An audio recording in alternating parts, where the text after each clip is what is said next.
प्रिय दर्शकों, मैं यशराज तिवारी आज आप सभी के समक्ष उपस्थित हुआ हूँ बृहत जन्म कुंडली वीडियो विश्लेषण के कार्यक्रम को लेकर।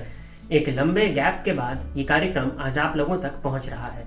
तो ये एक जन्म कुंडली है जिसका विवरण मैं आप लोगों को बता देता हूँ। उसके बाद में आप इस जन्म कुंडली को प्रिपेयर कर लीजिए, फिर हम और आप मिलकर के इस जन्म कुंडली का अध्ययन करेंगे। तो ये जन्म कुंडली एक युवती की है। इनकी जन्म की तिथि है 26 फरवरी 1984। रात को 1:20 का इनका जन्म है, भुसावल, महाराष्ट्र।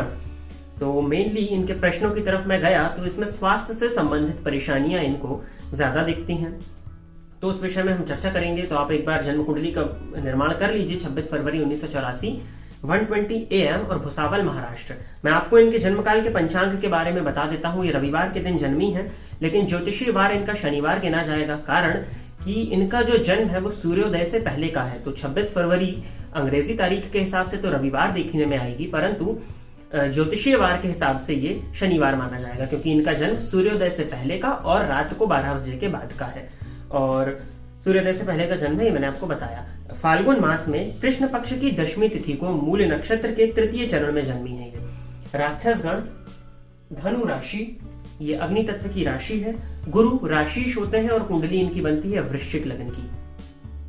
तो इनकी जन्म कुंडली को अगर हम देखें तो लग्न में केतु का होना 18°26 कला पर और लग्नपति जाकर के बैठे हैं 12वें भाव में। तो जन्म कुंडली में लग्नेश जब भी जाकर के 6, 8, 12 भाव में बैठे तो ये अवयोग होता है और ये जातक को जीवन काल में जीविकोपार्जन में संघर्ष कराता है। अभी हाल ही के वीडियोस में किसी निःशुल्क कुंडली अध्ययन में ही मैंने बताया था कि लग्नेश जाकर के अगर 12वें भाव में बैठ जाए तो ऐसे व्यक्ति के मन में आत्महत्या से संबंधित विचार उत्पन्न होने लगते हैं या सुसाइडल थॉट्स ऐसे लोगों के मन में आने लगते हैं। तो हो सकता है कि इन्होंने भी इस चीज को महसूस किया हो।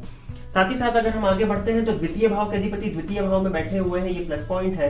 तृतीय भाव के अधिपति शनि जाकर के 12वें भाव में बैठे हैं। द्वितीय भाव के अधिपति का द्वितीय भाव में होना धन की स्थिति को तो अच्छा दर्शाता है, वो भाग्येश के साथ में बैठे हैं। तो गुरु चंद्रमा की युति गजकेसरी योग, द्वितीय भाव में अगर गजकेसरी योग का निर्माण हो जाए तो ऐसा व्यक्ति वाणी का भी प्रखर होता है, अच्छी बात बोलता है, सत्य बोलना पसंद करता है। हो सकता है कि ये लोगों को कड़वा लग जाए, परंतु सत्य बोलना ऐसे लोग पसंद करते हैं। तो ये है, और धन की स्थिति भी इस कुंडली में मुझे अच्छी दिखाई पड़ती है। साथ ही साथ अगर आप देखेंगे तृतीय पति जाकर के 12वें भाव में बैठे हैं, तो तृतीय पति का जाकर के 12वें भाव में बैठने से कोई दिक्कत नहीं है, उच्च राशि में है, परंतु शनि जो कि रोग के कारक है वो रोग भाव को देख रहे हैं। हम इस विषय पे चर्चा करेंगे अभी आगे जाकर के। चतुर्थेश भी जाकर के 12वें बैठे हैं, तो चतुर्थेश का जाकर के 12वें भाव में बैठना घर में कलह की स्थिति को दर्शाता है और जन्मस्थान से दूर भेजने के लिए ये व्यक्ति को प्रेरित रहता है। तो जन्मस्थान से दूर अगर ये जाती हैं तो इनकी कुंडली में ज्यादा अच्छी सफलता मुझे दिखाई पड़ती है। और देख लेते हैं पंचम भाव के अधिपति गुरु बन जाते हैं, जाकर के द्वितीय भाव में स्वग्रही बैठे हुए हैं। तो पंचमेश का जाकर के द्वितीय भाव में स्वग्रही होना गुरु का बढ़िया माना जाएगा और ये ओवरऑल स्थिति अच्छी दिखाई पड़ती है। ज्ञान से ऐसा व्यक्ति संपन्न होता है और ज्ञान की स्थिति इस जन्म कुंडली में मुझे बेहतर दिखाई पड़ती है। षष्ठेश जो कि स्वयं लग्नेश है, जाकर के 12वें भाव में बैठ करके लग्न को देख रहे हैं। यहाँ पर विपरीत राजयोग मत मानिएगा, क्योंकि लग्नेश ही जाकर के 12वें भाव में बैठे हुए हैं। तो लग्नेश का 12वें भाव में जाना कहीं ना कहीं लग्न कमजोर होगा, लग्नेश कमजोर होंगे और विपरीत राजयोग की गणना यहाँ पर नहीं की जाएगी। सप्तम पति गुरु बन जाते हैं, जाकर के तृतीय भाव में बैठे हुए हैं, बढ़िया है। सप्तमेश का तृतीय भाव में होना, जीवन साथी जो होता है वो पराक्रमी होता है, तो ओवरऑल ये ठीक दिखाई पड़ता है। अष्टम पति बुध है, जाकर के चतुर्थ भाव में बैठे हैं। ऑलरेडी मैंने बताया कि चतुर्थेश 12वें गए हैं, अब अष्टमेश चतुर्थ में बैठ गए। तो जन्मस्थान में ऐसे लोग अगर रहते हैं तो उनको परेशानियां होती हैं। स्वास्थ्य में भी मेनली छाती से संबंधित परेशानियां देखने में आ सकती हैं। भाग्य भाव के अधिपति की ऑलरेडी चर्चा हो चुकी है। चंद्रमा जो कि जाकर के धन भाव में बैठे हुए हैं, ओवरऑल ठीक है और महाधनी योग ही एक तरह से बनेगा, क्योंकि भाग्येश जाकर के धन भाव में बैठे हैं। तो धन, भाग्य से धन का आवागमन या पैतृक संपत्ति वगैरह अगर इस कुंडली में इनकी स्थिति अगर होती है तो इस कुंडली में उसके योग बनते हैं। दशम भाव के अधिपति सूर्य है, जाकर के चतुर्थ भाव में बैठ करके दशम भाव को देख रहे हैं। सूर्य को दशम भाव में बल मिल जाता है, परंतु चतुर्थ भाव में ये बल से सर्वथा विहीन हो जाते हैं, दूर हो जाते हैं, क्योंकि चतुर्थ भाव जो है ये दशम में इनको बल मिलता है, तो चतुर्थ में बल से सर्वथा विहीन हो जाते हैं, बल में कमी आ जाती है। चतुर्थ भाव में सूर्य जाकर के बैठ जाए तो छाती में जलन इत्यादि की शिकायत भी देखने में आ जाती है, तो वो हो सकता है कि इन्होंने वो महसूस किया हो। लाभेश बुध ऑलरेडी चर्चा उनकी हो चुकी है। लाभेश चतुर्थ भाव में बैठे हैं, तो ये षडाष्टक है, लेकिन मैंने बताया था कि ये षडाष्टक भी अच्छा रिजल्ट करता है, तो इसमें भी चिंता करने की कोई जरूरत नहीं है। 12वें भाव का अधिपति शुक्र जाकर के तृतीय भाव में बैठा है, तो छोटी मोटी यात्राएं कराता रहता है, तो ये भी स्थिति ठीक है, मतलब ग्रहों की स्थिति मुझे ठीक दिखाई पड़ती है। अगर आप ग्रहों की स्थिति को देखें तो यहाँ पर मंगल जो कि स्वतः लग्नेश है वो मृत अवस्था में बैठे हुए हैं, और बाकी ग्रहों के पास बल तो है, बुध बाल अवस्था में है, लेकिन इस कुंडली में वो कारक नहीं है, तो चिंता करने की जरूरत नहीं है। चलते हैं हम सीधे इनकी प्रश्न की ओर। इन्होंने पहले तो बताया है कि इनका जो जन्म, इनकी जो शादी है वो 2010 में हुई है। Married on year 2010, all health issues are coming after marriage. अच्छा, इनका कहना है कि विवाह के बाद में ही सभी प्रकार की स्वास्थ्य से संबंधित परेशानियां इनको देखने में आ रही हैं। चलिए, उसका कारण तो कुछ और ही दिखाई पड़ता है, देख लेते हैं। हालांकि सप्तम भाव में जाकर राहु बैठे हुए हैं, और सप्तम भाव दाम्पत्य का है, और वृश्चिक लग्न की जन्म कुंडली में राहु कोई कारक प्लैनेट नहीं है, और भाग्येश के नक्षत्र में बैठे हैं, तो कहीं ना कहीं स्वास्थ्य को कमजोर विवाह के बाद में इन्होंने किया। हालांकि मैं ये नहीं मानता कि विवाह होने की वजह से स्वास्थ्य में परेशानी आई, लेकिन फिर भी राहु का सप्तम भाव में होना कहीं ना कहीं परेशानी का कारण तो बनता ही बनता है। लग्न में राहु अच्छा रिजल्ट दे देते हैं, परंतु लग्न में केतु का रिजल्ट अच्छा नहीं आता। और सब तो अगर लग्न में केतु होंगे तो सप्तम में राहु होंगे, तो परेशानी का कारण बनेगा। She has health issues related to blood. इनको ब्लड से संबंधित परेशानियां हैं स्वास्थ्य में। कारण है कारक मंगल बन जाते हैं ब्लड के, जाकर के 12वें भाव में बैठ करके रोग भाव को देखते हैं, जो कि विशाखा नक्षत्र में बैठे हुए हैं, गुरु के नक्षत्र में है जो कि लेकिन इस कुंडली में अगर देखा जाए तो वो शनि के साथ है। अब मैंने आप लोगों को बताया कि शनि और मंगल की युति जब भी कुंडली के 12वें भाव में हो, या शनि या मंगल का संबंध दृष्टि से 6वें या 8वें से बने, तो स्वास्थ्य में बहुत ज्यादा परेशानियां लाने का कारण बन जाता है। और दूसरी चीज जो इन्होंने लिखी है कि डायबिटीज स्टार्टेड फ्रॉम 2013, तो 2013 से मैं इनकी जन्म कुंडली की महादशाओं को देख रहा था, तो 2013 में चंद्रमा की दशा चल रही, सूर्य में शुक्र का अंतर इनको प्रारंभ हुआ, और शुक्र कहीं ना कहीं डायबिटीज का कारण बनते हैं, जो कि राहु की दृष्टि से दृष्ट दिखाई पड़ते हैं, आप जन्म कुंडली में देख सकते हैं। तो एक ये परेशानी हुई। बाकी 2013 से आप देख ही रहे होंगे, धनु राशि है, तो इनकी 7.5 और चंद्रमा पर शनि की दृष्टि का पड़ना।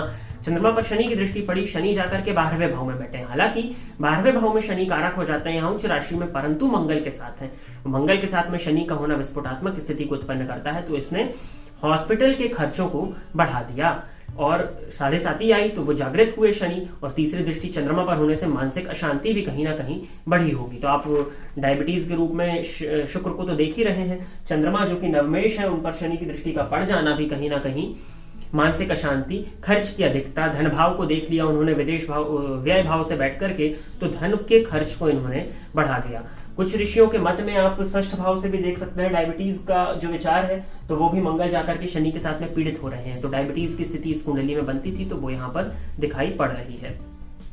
ये कारण था डायबिटीज का। Every year there is some issues related to health for which she has to go hospital. इनका कहना है कि हर साल कुछ ना कुछ स्वास्थ्य से संबंधित परेशानी इनके जीवन काल में आती रहती हैं, जिस वजह से इनको अस्पताल जाना पड़ता है। शनि जाकर के 12वें भाव में बैठे हैं, साथ ही साथ 7.5 चल रही है, और महादशा भी चंद्रमा में सूर्य की, तो महादशा तो फेवर में, परंतु उतरती हुई 7.5, और चंद्रमा पर शनि की दृष्टि का पड़ना, धन भाव पर शनि की दृष्टि का पड़ना, व्यय भाव में बैठ के ये अस्पताल के खर्च को दर्शाता है। तो हॉस्पिटल्स में खर्च होना वो है, इस वजह से रोग तो बहाना है, रोग हो रहा है और हॉस्पिटल में व्यय हो रहा है, तो ये इसी वजह से है। रिलेशनशिप विथ बिग ब्रदर, यानी बड़े भाई के साथ में संबंध, mother and mama give stress. तो मामा को तो समझ में आता है, 6ठे भाव से मामा का विचार करते हैं, वो शनि के साथ है, शनि की दृष्टि पड़ रही है। बड़े भाई का विचार अगर आप करें तो बुध से, वो मैंने बताया डिग्री वाइज मृत अवस्था में है, क्योंकि 11वें भाव से आप 11वें भाव से बड़े भाई का विचार करेंगे। और गुरु भी जाकर के देखा जाए तो गुरु की स्थिति तो ठीक है, लेकिन फिर भी शनि की दृष्टि से दृष्ट हो जाने की वजह से कहीं ना कहीं बड़े भाई के साथ में संबंध में खराबी आ रही है। मामा को तो स्पष्ट दिखाई पड़ता है 6ठा भाव, क्योंकि इस कुंडली में 6ठे भाव के अधिपति शनि के साथ है, और शनि की दृष्टि भी 6ठे भाव पर पड़ रही है। चतुर्थ भाव में सूर्य का होना, मैंने अभी बताया था कि चतुर्थ भाव में सूर्य उग्र ग्रह, वृद्ध ग्रह है, तो माँ के संबंध में परेशानी, माँ के साथ संबंध खराब, या माँ की सेहत में परेशानी लाए, तो माँ के साथ में संबंध इनके खराब है, जिस वजह से स्ट्रेस होता है। और स्ट्रेस का कारण तो सिंपल सी बात समझ में आती है कि चंद्रमा पर शनि की तीसरी दृष्टि पड़ रही है, तो चंद्रमा पर शनि की दृष्टि का पड़ना व्यक्ति को, जातक को मानसिक रूप से अशांत तो करेगा ही करेगा, तो वो इस कुंडली में क्लियर दिखाई पड़ता है। अगला प्रश्न इनका है कि how will be Mangal mahadasha, Mangal की जो महादशा आ रही है वो कैसी होगी, specifically antardasha of Shani Rahu and Ketu in Mangal mahadasha. मुझे लगता है कि इन्होंने पहले कुंडली का अध्ययन कहीं पर कराया हुआ है, और बिल्कुल मंगल की महादशा लग्नेश है तो होनी तो अच्छी चाहिए, लेकिन फिर भी मंगल की महादशा में जो आप बता रहे हैं राहु और शनि का अंतर, ये स्वास्थ्य में परेशानी का कारण बनेगा, और मंगल में जब शनि का अंतर आएगा तो स्वास्थ्य से संबंधित परेशानियां चोट, चपेट, दुर्घटना, एक्सीडेंट की संभावनाएं, ऑपरेशन की स्थिति को ये उत्पन्न कर देता है। तो जब मंगल में शनि का अंतर आएगा और दोनों ही ग्रहों का संबंध रोग भाव से बन रहा है, फलस्वरूप ये स्वास्थ्य को और ज्यादा खराब करना, स्वास्थ्य से संबंधित परेशानियां लाना, ऑपरेशन की स्थिति को ये उत्पन्न करने वाला हो सकता है। तो विशेष सावधानी रखी जाए और जो कुछ उपाय है वो मैं आप लोग को बताता हूँ एंडिंग में।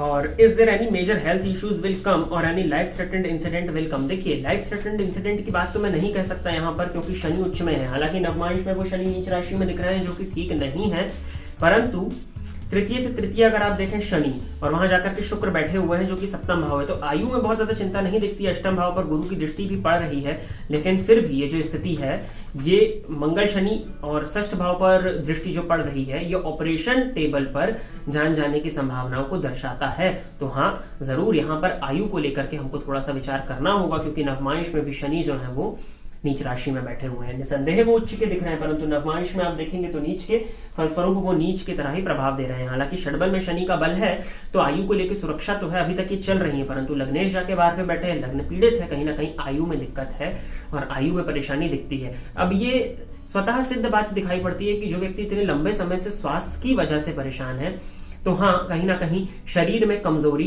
शरीर में एक खोखलापन या बॉडी की वीकनेस हो सकती है। परंतु मंगल की दशा है और मंगल लग्नेश है, तो वो स्वतः कुछ ना कुछ पॉजिटिव तो करेंगे, भले ही जाकर के बाहर में बैठे, लेकिन दिक्कत वहां पे मुझे दिखाई पड़ती है। अब शनि मंगल की युति है तो दिक्कत तो जाएगी, फिर भी मैं आपको कुछ उपाय बताता हूँ। मंगल में गुरु का अंतर आएगा सितंबर 24 में, जो कि ठीक है, लेकिन उसके पहले मंगल में राहु का अंतर है। और जो आपने पूछा है ना कि राहु वो परेशानी का कारण बनेगा, और स्वास्थ्य से संबंधित परेशानियां बहुत ज्यादा मुझे दिखती हैं मंगल में राहु और मंगल में शनि में। Also how will be the health on age 40, is there any issues related to health. तो 40 की उम्र में हेल्थ कैसी होगी? देखा जाए तो 1984 का जन्म है, तो 40 हो जाएगा इनका 2024 में। और 2024 में अगर हम देखते हैं तो मंगल में गुरु का अंतर है, लेकिन उसके पहले राहु का। तो हाँ, 2024 में यानी कि 40 साल की उम्र में भी इनके स्वास्थ्य में परेशानी तो दिखाई देती है। मेनली इस कुंडली में जोड़ों में, हड्डियों में दर्द इत्यादि की भी शिकायत, ब्लड से संबंधित परेशानी तो आपने बताई, तो वो यहाँ पर है और वो क्लियर दिखाई पड़ती है। चंद्रमा रक्त के स्वामी पर भी शनि की दृष्टि का पड़ना, कहीं ना कहीं शनि के ही जो कि रोग के कारक हैं इस कुंडली में तृतीयेश होते हैं, यानी कि अष्टम से अष्टम, उस शनि का बलाबल उच्च राशि में बैठना, षडबल में बलवान होकर के लग्न यानी कि मंगल यानी कि रक्त के कारक और चंद्रमा जो कि रक्त के स्वामी हैं उनको पीड़ित करना, कहीं ना कहीं ब्लड से संबंधित परेशानी तो इस कुंडली में क्लियर दिखाई पड़ती है। When we will take our own house, देखिए ये पूछना चाह रहे हैं कि ये अपना खुद का स्वयं का मकान कब लेंगे। तो चतुर्थेश जाकर के 12वें भाव में बैठे हैं, तो ये स्त्री की कुंडली है। मैं यही कहूंगा कि अपने नाम पर मकान ना लें, क्योंकि इस स्थिति में यह होता है कि कोई प्रॉपर्टी अगर आप लेने जाएं तो उसमें कुछ लीगल मैटर फंस जाना या कोर्ट कचहरी से संबंधित परेशानियां आ जाती हैं जब भी चतुर्थेश जाकर के द्वादश भाव में बैठे हुए हों। वो उच्च के जरूर है, परंतु वो फल नीच का दे रहे हैं। तो पति के नाम पे लिया जाए या जन्म कुंडली का अध्ययन करा के पति की भी कुंडली का अध्ययन कराया जाए, और फिर उसके बाद में किसके नाम पर बनता है, अपने नाम पर ये ना लेकर के पति के नाम पर लें तो ज्यादा बेहतर होगा, या फिर बहुत सोच समझ करके प्रॉपर्टी ली जाए। ठीक है। और अगर आपने पूछा था कि कब योग बनता है, तो मंगल में शनि में वही 2025 के आसपास योग बनते हैं। हालांकि मैं समझता हूं कि मंगल की दशा भी फेवरेबल होगी, परंतु स्वास्थ्य से संबंधित परेशानियां हैं, तो 2025 के आसपास ही प्रॉपर्टी का योग इस कुंडली में बनता है। इन्होंने लिखा है बिफोर मंगल दशा शैल I do Mahamrityunjaya jaap 1,25,000 so there will be no issue for health. देखिए इंग्लिश में थोड़ी सी गड़बड़ी यहाँ पर हो गई है। इन्होंने पूछा है कि अगर 1,25,000 बार महामृत्युंजय मंत्र का जाप ही कर ले तो कैसा रहेगा। जी मेरा जो डाउट था, इन्होंने मुझे लगता है कि कुंडली का अध्ययन पहले कराया हुआ है, तो बिल्कुल आपको महामृत्युंजय का जाप इनको स्वयं से भी करना चाहिए और ब्राह्मणों द्वारा भी कराना चाहिए, उससे आयु की सुरक्षा बनेगी। मैं ये तो नहीं कहता कि there will be no issue, आपने नो इशू लिखा है कि इश्यूज समाप्त हो जाएंगे। मैं कभी भी नहीं कहूंगा कि बदला जा सकता है, परंतु हाँ भगवान की शरण में, परमात्मा की शरण में जाने से उस बुरे प्रभावों को कम जरूर किया जा सकता है। तो बिल्कुल जितनी संख्या आपको बताई है ठीक है, आप महामृत्युंजय मंत्र का जाप कराएंगे तो उससे काफी हद तक जो परेशानियां हैं वो कम तो होंगी ही होंगी। 5वां प्रश्न इनका है, she had interest in astrology, shall she will be able to prepare kundli और any other business she can do. अच्छा, ज्योतिष में इनकी रुचि है, वृश्चिक लग्न की जन्म कुंडली है, रिसर्चर स्वभाव के होते हैं और लग्न में ही केतु जाकर के बैठे हैं। शुक्र को देखा जाए तो चंद्रमा के नक्षत्र में और गुरु जाकर के द्वितीय भाव में बैठे हुए हैं। धर्म भाव के अधिपति गुरु चंद्रमा बनते हैं, गुरु के साथ गजकेसरी योग है। और नवमांश कुंडली में शुक्र की स्थिति को देखा जाए तो स्वग्रही है और गुरु भाग्यस्थ है। देखिए इस कुंडली में ज्योतिष बनने के लिए जो चीजें चाहिए होती वो तो ठीक है, परंतु बुध बहुत ज्यादा कमजोर है। षड्बल में भी कहीं ना कहीं उनके पास में बल नहीं आ रहा है। तो ज्योतिषी तो व्यक्ति बन जाए, परंतु वाणी की भी आवश्यकता होती है कि अपनी बात को आप जन्म कुंडली को देख करके समझ तो रहे हो, परंतु सामने वाले को आप समझा नहीं पा रहे हो। तो बुध इस कुंडली में कमजोर है, तो एक परेशानी ये। दूसरी चीज, ज्योतिषी बनना कुंडली के योगों से ज्यादा मैटर करता है आपकी साधना पर, आपके पूजा पाठ पर, आपके पुण्य कर्म पर, आप कितना ज्यादा पूजा पाठ धर्म कर पा रहे हो। स्वास्थ्य से संबंधित इतनी परेशानियां हैं तो वैसे भी कहीं ना कहीं धर्म में कमी तो आ ही रही होगी। दूसरी चीज, लग्न में केतु का होना। लग्न में केतु आपके मन में बहुत ज्यादा भटकाव लाता है। हालांकि ये लग्न वृश्चिक है जो कि एक स्थिर लग्न है, लेकिन वृश्चिक लग्न के जातकों में भी कहीं ना कहीं धैर्य की कमी तो पाई जाती है, जो कि मंगल का स्वभाव है। केतु वहां बैठे हैं, एकाग्रता कंसंट्रेशन में परेशानी जाएगी और ज्योतिष के क्षेत्र में कंसंट्रेशन की आवश्यकता सबसे ज्यादा है। चाहे आप साधना करें तब आपको ध्यान की जरूरत है, कंसंट्रेशन की जरूरत है, एकाग्रता की जरूरत है। चाहे आप ज्योतिषी ग्रंथ का अवलोकन करें या कहीं से आप ज्योतिष की शिक्षा हासिल करें, आप जब ज्योतिष को जब आप पढ़ेंगे तो आपको कंसंट्रेशन की जरूरत बहुत ज्यादा पड़ेगी। और इस कुंडली में मुझे कंसंट्रेशन कुछ हद तक वीक, क्योंकि चंद्रमा पर शनि की दृष्टि का होना और लग्न में केतु का होना, ये भ्रमात्मा की स्थिति को दर्शाता है, कंफ्यूजन को दर्शाता है। तो मैं आपसे यही कहूंगा कि सीखने के योग तो है, परंतु प्रोफेशन ना बनाया जाए। कारण स्वास्थ्य की परेशानी पहली चीज, जिससे आपकी साधना बाधित होगी, आपकी पूजा पाठ, आपकी दिनचर्या बाधित होगी। और दूसरी चीज, इस कुंडली में बुध कमजोर है, तो बुध का कमजोर होना इस बात की सूचना देता है कि व्यक्ति अपनी बात को हो सकता है ठीक से समझा ना पाए। वाणी भाव मजबूत है, वाणी भाव के अधिपति वाणी भाव में ही बैठे, जो मैंने शुरू में बताया। ज्ञानमयी बातें करना, सत्य बोलना अच्छी चीज है। ज्योतिषी को हमेशा सत्य के करीब ही होना चाहिए, परंतु बुध का कमजोर होना परेशानी का कारण बनेगा और एकाग्रता में भी कमी है। तो प्रोफेशन ना बनाया जाए, रुचि के लिए सीखना चाहते हैं तो सीख सकते हैं। और any other business she can do. तो एनी अदर बिजनेस की अगर हम बात करते हैं तो इस कुंडली में लग्न, सूर्य और चंद्रमा, तो लग्न, सूर्य और चंद्रमा में लग्न सबसे अधिक बली, 10 घर आगे जाने पर सूर्य जाकर के शनि के घर में बैठे हैं। तो शनि से संबंधित व्यापार, अब स्त्री की कुंडली है तो शनि से संबंधित व्यापार थोड़ा कठिन हो जाता है, जैसे कि गैस एजेंसी का, चमड़े का, लोहे इत्यादि का व्यापार, तो वो थोड़ा सा कठिन हो जाता है यहाँ पर। लेकिन फिर भी इस कुंडली में अगर हम देखें तो षड्बल में शुक्र भी बलवान अवस्था में दिखाई पड़ते हैं, तृतीय भाव में है, नवमांश में भी ठीक है। तो शुक्र से संबंधित व्यापार, खाने पीने से संबंधित, आपका जो हो जाता है क्लाउड किचन से संबंधित, क्लोथिंग से संबंधित, ऑर्नामेंट्स से संबंधित, आर्टिफिशियल ज्वेलरी से संबंधित, जो भी शुक्र के अंडर में जो बिजनेस आते हैं, हो सकता है मैंने एक वीडियो में बना के बताया भी हो, तो आप देख सकते हैं। बाकी शुक्र से संबंधित जो भी व्यापार है वो आप करिए, जो मैंने बताया। इनमें से अगर ये सिलेक्ट कर लें तो व्यापार करना फिर इनके लिए ठीक है। सीधे सीधे ज्योतिष में ना आए, सीख सकते हैं, परंतु ज्योतिष के क्षेत्र में कुछ दिक्कतें, कमजोरी दिखाई देती है। Is there any chance in my kundli for foreign settlement. लग्नपति विदेश में, स्वदेशपति विदेश में, विदेशपति पराक्रम में, परमानेंट विदेशपति चतुर्थ में बैठे हैं। आपको बाहर ही जाना चाहिए, जन्मस्थान से सदैव दूर रहेंगी, सुखी रहेंगे और सफल रहेंगे। तो जन्मस्थान से दूर जाइए, जन्मस्थान से दूर जाना ही आपके लिए बेनिफिशियल है। When my good time will start। Good time की बात की जाए तो वृश्चिक लग्न की जन्म कुंडली में मंगल की महादशा का मिलना एक तरीके से समय अच्छा ही है। 7.5 भी अब अंतिम चरण में है। 2023 की जनवरी के बाद पूरी तरह से आप 7.5 से मुक्त हो जाएंगी। तो मंगल की महादशा, हालांकि वो रोगेश है, रोग भाव को देखते हैं, लेकिन लग्नेश है। तो सामान्य सूत्र तो यही कहता है कि लग्नेश को रोगेश का दोष नहीं होगा, परंतु अगर लग्नेश को रोगेश का दोष नहीं होगा तो रोग देगा कौन? रोग देने वाले ग्रह भी मंगल हैं। और वर्तमान समय में यहाँ पर स्वास्थ्य से संबंधित परेशानी है, लेकिन फिर भी 7.5 को उतरने दीजिए, मंगल की महादशा को प्रारंभ होने दीजिए, तो मुझे लगता है कि कुछ हद तक परेशानियां स्वास्थ्य से संबंधित कम होने की संभावनाएं बनती हैं। एक उपाय तो आपके पास में है ही, सर्वश्रेष्ठ उपाय है, उसको करिए, उसको करवा लीजिए। ब्राह्मणों के द्वारा करवाना चाहे तो अपने आसपास घर के ब्राह्मण को देख करके बैठा के करवा लीजिए। चाहे तो स्वयं से भी जाप करें, परंतु बड़ी मात्रा में आपको बताया गया है तो ब्राह्मणों के द्वारा करवा लीजिए। ब्राह्मणों का आशीर्वाद मिलेगा तो वो भी इनके लिए बेनिफिशियल होगा। अब मैं उपाय बता देता हूं जो मुझे इस जन्म कुंडली को देख करके लगता है कि इनसे कराने चाहिए। पहला उपाय आप इनसे कराइए कि नित्य इनको सूर्य को जल देना है। सूर्य को जल देना इनके लिए बहुत ज्यादा बेनिफिशियल होगा। सूर्य को जल देने से, सूर्य आराधना करने से भी आत्मविश्वास की वृद्धि होती है। किसी भी तरह का व्यापार करेंगे आत्मविश्वास की आवश्यकता पड़ेगी। और दूसरी चीज, सूर्य को जल देंगी तो स्वास्थ्य से संबंधित परेशानी में भी कमी आएगी। नित्य हनुमान चालीसा का इनसे एक बार पाठ कराया जाए। नासे रोग हरे सब पीरा, जपत निरंतर हनुमत बीरा। तो हनुमान चालीसा का पाठ कराइए। हनुमान जी की अत्यधिक आराधना, हो सके तो हनुमान बाहुक का ये पाठ स्वयं से करें, अन्यथा श्रवण करें। तो हनुमान बाहुक का पाठ या श्रवण इनसे कराइए, ये हो जाएगा इनके लिए तीसरा उपाय। चौथा, शनिवार के दिन शिव जी के मंदिर में जाकर के शिवलिंग पर कुशा का जल अर्पित किया जाए। कुशा पवित्र घास होता है, आपको मिल जाएगा, तो जल में उसको डाल करके शिवलिंग पर आप अर्पित करें और भगवान शिव से प्रार्थना करें कि स्वास्थ्य से संबंधित जो परेशानियां आ रही हैं उनको वो दूर करें। बाकी ये जाप जो है वो आप करा ही रहे हैं, और इस जन्म कुंडली में मैं देखूं तो मुझे और किसी प्रकार के उपाय की आवश्यकता अभी नहीं समझ में आती। गुरुवार के दिन जल में एक चुटकी हल्दी डाल करके स्नान करेंगे तो भी इनके लिए अच्छा रहेगा।